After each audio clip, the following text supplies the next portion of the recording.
الكريم أما بعد أعوذ بالله من الشيطان الرجيم بسم الله الرحمن الرحيم وقالوا ربنا إنا أطعنا سادتنا وكبراءنا فأضلونا السبيل وقال صلى الله عليه وسلم الولد صنف لأبيه.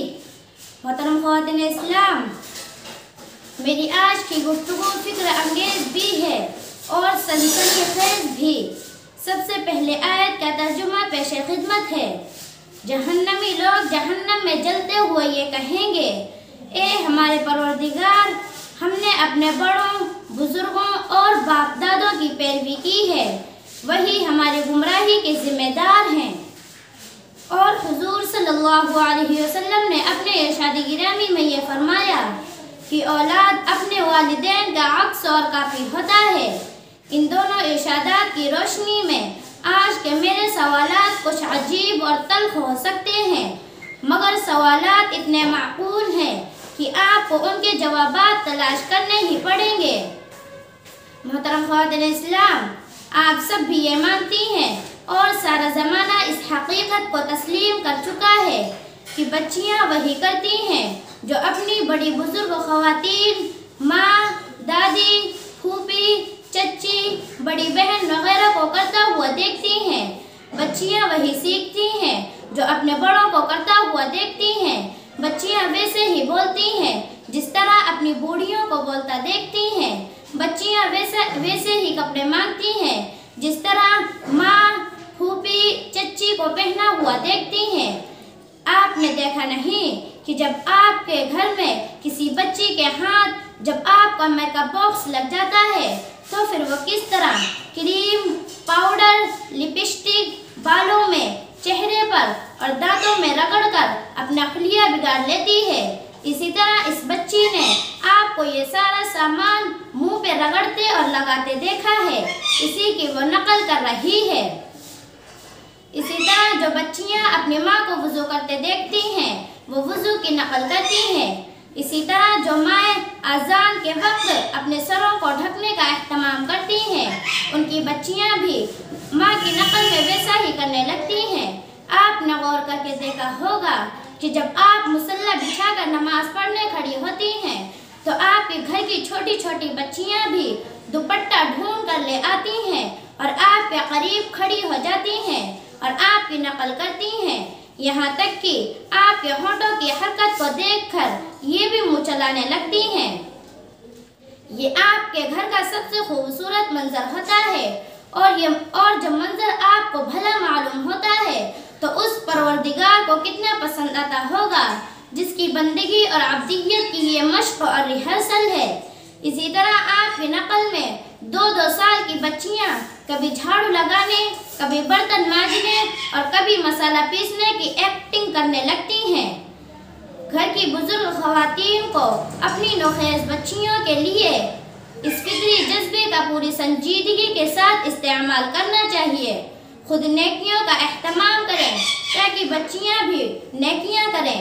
محترم خواتین اسلام، یہ بات تو سارا زمانہ مانتا ہے کہ ماں کی گود سب سے پہلا مدرسہ اور دانشگاہ ہوتی ہے، اور اطباء نے تحقیق سے یہ ثابت کر دیا کہ بچی کے 5 سال کی عمر قوت ادراک، گریسپنگ پاور سب سے تیز ہوتی ہے۔ اس لیے ماں کو چاہیے کہ اس دور میں ہی بچے کے صاف و شفاف ذہن و دماغ پر اور پاک و صاف دل کی تختی پر وہ ایسی عبارتیں لکھ دے جس میں تمام عمر اور مرنے کے بعد بھی ضرورت پڑتی رہے گی۔ عمر کا یہی وہ قیمتی دورانیہ اور پڑاؤ ہے جس میں بچے اور بچیوں کو اللہ تعالیٰ کی زبردست تعارف کروایا جانا چاہیے۔ اللہ تعالیٰ کی وحدانیت اور یکتائی کا عقیدہ راسخ کروایا جانا چاہیے۔ اللہ کی قدرت کاملہ، حکمت بالغہ، کائنات کے نظام میں اللہ کے دخل اور گرفت کا صحیح ادراک کروایا جانا چاہیے۔ زندگی کا مقصد، ہماری کوششوں کا انجام اور ہماری اس سفر حیات کی منزل کیا ہے یہ بتلا دینا چاہیے۔ عمر کا یہی وہ قیمتی حصہ ہے جہاں نبی کا صحیح تعارف، ان کی محبت کا سلیقہ، ان کی اطاعت کے فائدے اور ان کی نافرمانی کے نقصانات سمجھا دیے جانا چاہیے۔ اسی طرح بچی کے اندر اچھی صفات، اچھے اخلاق، امانت داری اور راست گوئی کے بیج بھی ڈال دیے جانا چاہیے۔ اسی عمر میں حیا و شرم، پردہ اور حجاب، عفت اور پاک دامنی، پاکیزگی اور پاک بازی کا احساس ان کے دل میں بٹھا دینا چاہیے۔ یہی وہ عمر کا دورانیہ ہے جس میں رشتوں کا احترام، بڑوں کا ادب، دوسروں کی رعایت، حلم اور بردباری، ایثار اور تواضع، تحمل اور برداشت، محبت اور مروت جیسی اعلیٰ صفات کا احساس کروا دینا چاہیے اور ان قیمتی عادات کا خوگر بنانے کی کوشش کرنا چاہیے۔ یہی وہ عمر ہے جب اس مکمل اخلاق حسنہ کی نصاب کی مشق اور ریہرسل کروایا جانا چاہیے جو حضور صلی اللہ علیہ وسلم نے پیش کیا ہے، مگر اس معاملے میں ماں کو بہت سنجیدہ ہونا پڑے گا کہ بچے کی 5 سال کی عمر ماں کے ارد گرد ہی گزرتی ہے۔ ماں کی بات بچی سنتی اور مانتی ہے اور ماں پر ہی انحصار کرتی ہے۔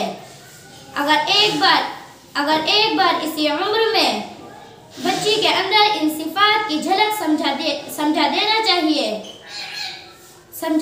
احساس دلا دیا جائے، سمجھا دیا جائے اور ٹوٹی پھوٹی ہی صحیح مشق کرا دی جائے تو امید ہے کہ ان تمام صفات کی جھلک ہمیشہ اس کے کردار و عمل میں نظر آئے گی اور بچپن کے یہ نقوش پوری عمر باقی رہیں گے۔ محترم خواتین اسلام، ضرورت صرف اس بات کی ہے کہ مائیں اور ہماری بزرگ خواتین اس ذمہ داری کو اٹھانا سیکھیں۔ اگر وہ ذمہ داری اٹھا لیں تو میں یقین کے ساتھ کہہ سکتی ہوں کہ نسلیں گمراہ ہونے سے بچ جائیں گی، معاشرہ نفرت سے پاک ہو جائے گا، آبادیاں جرائم سے محفوظ ہو جائیں گی۔ آپ اسلامی تاریخ کے جن اولیاء اللہ، بزرگان دین، فقہا، ائمہ، کتب اور غوث کو جانتی ہیں، ان سب کو ان کی ماؤں نے اسی کم عمری اور بچپن میں محنت اور ذمہ داری کے تربیت کے مراحل سے گزارا، ان کی تربیت پر توجہ دی۔ ان میں سے بعض کے واقعات تو بہت مشہور ہیں اور پھر یہی بڑے ہو کر تاریخ کے افق پر آفتاب و ماہتاب بن کر چمکے۔ اسی طرح آج بھی اگر ہماری بزرگ خواتین ہمارے کرداروں میں پاکیزگی، گفتار میں شیرینی، اخلاق میں خوبی اور ہماری زندگیوں میں ایسا توازن دیکھنا چاہتی ہیں جو ان کی آنکھوں کی ٹھنڈک ثابت ہو، تو پھر انہیں ہماری عمر کے ان ابتدائی سالوں میں ہماری کردار سازی پر خصوصی توجہ دینا چاہیے۔ محترم حضرات مجلس، بچوں اور بچیوں کے تربیت کے 2 طریقے ہیں۔ ایک طریقہ انہی ہدایات کو جاری کرنا، ڈائریکشن دینا، ڈانٹ ڈپٹ کرنا اور روک ٹوک کرنا۔ دوسرا طریقہ جو کہ انتہائی مستحکم، مضبوط اور اثر انگیز ہے، وہ یہ کہ ماں باپ اپنے اولاد کے لیے رول ماڈل بن جائیں، خود کو نمونہ اور آئیڈیل بنا کر پیش کریں، اس لیے کہ بچے آپ کی نصیحت سے اتنے متاثر نہیں ہوتے جتنا آپ کا کردار و عمل دیکھ کر ہوتے ہیں۔ اسی طرح آپ اپنے بچوں کو جیسا بنانا چاہتے ہیں، اس کا آسان طریقہ یہ ہے کہ آپ خود ایسے ہی بن جائیں۔ آپ کی نقل کرتے کرتے بچے خود ویسے ہی بن جائیں گے۔ ذرا سوچ کر دیکھیے کہ جب آپ اپنے بچوں اور نسلوں کے خاطر اپنے کردار و عمل کی درستگی میں لگے ہوں گے اور اپنے خواہشات کو قابو کرنے کے فکر میں لگے ہوں گے، تو پھر معاشرے سے لے کر عرش اعظم تک آپ کے مجاہدات اور پاکیزگی کے چرچے ہوں گے۔ اسی طرح بچوں اور بچیوں کی تربیت سے ماں باپ خود بھی پاکیزہ اور قابل قدر بن جایا کرتے ہیں، یہ اس عمل کی برکت ہے۔ محترم خواتین اسلام، آپ منمانی زندگیاں گزاریں اور چاہیں کہ اولاد دیندار بن جائے گی، یہ ناممکن ہے۔ آپ اپنے بچوں کے سامنے موبائل پر فحش گانا سنیں اور یہ توقع رکھیں کہ بچے نیک سیرت بن جائیں گے، یہ ناممکن ہے۔ آپ اپنے بچوں کے سامنے موبائل پر فلمیں دیکھیں اور یہ تمنا رکھیں کہ آپ کے بچے نیک طبیعت بن جائیں گے، یہ ناممکن ہے۔ آپ اپنے بچوں کے سامنے جھوٹ بولیں اور غلط بیانی کریں اور یہ یہ تمنا رکھیں کہ بچے سچ بولنے والے بن جائیں گے، یہ ناممکن ہے۔ آپ اپنے بچوں کے سامنے دودھ میں پانی ملائیں اور کم نہ پئیں، اور یہ آرزو رکھیں کہ بچے ایماندار بن جائیں گے، یہ ناممکن ہے۔ آپ اپنے ہی بچے سے مسالہ اور گٹکا منگوا کر انہی کے سامنے کھائیں اور یہ خواہش رکھیں کہ بچے مسالہ نہیں کھائیں گے، یہ ناممکن ہے۔ آپ اپنے ساس سسر سے گستاخی کریں اور یہ گمان رکھیں کہ آپ کی بچی اپنے ساس سسر کی قدر کر کے آپ کا نام روشن کرے گی، یہ ناممکن ہے۔ محترم خواتین اسلام، ننگے سر بغیر دوپٹے گھومنے والی ماں کو حیا و شرم کی تعلیم کیسے دے سکتی ہے؟ پورے دن نماز نہ پڑھنے والی ماں اپنی نسل کو اللہ کا وفادار کیسے بنا سکتی ہے؟ پورے ہفتے ناپاک رہنے والی ماں اپنی نسل کو طہارت اور پاکیزگی کی تعلیم کیسے دے سکتی ہے؟ حلال و حرام کی تمیز کیے بغیر پیسہ کمانے اور کھانے والے ماں باپ اپنے اولاد کو دیانتداری کا عادی کیسے بنا سکتے ہیں؟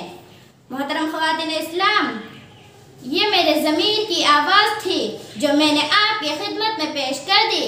خدا کے لیے ان حقائق کو سمجھیے، نسلوں کو تیار کرنے میں سنجیدگی اختیار کیجیے۔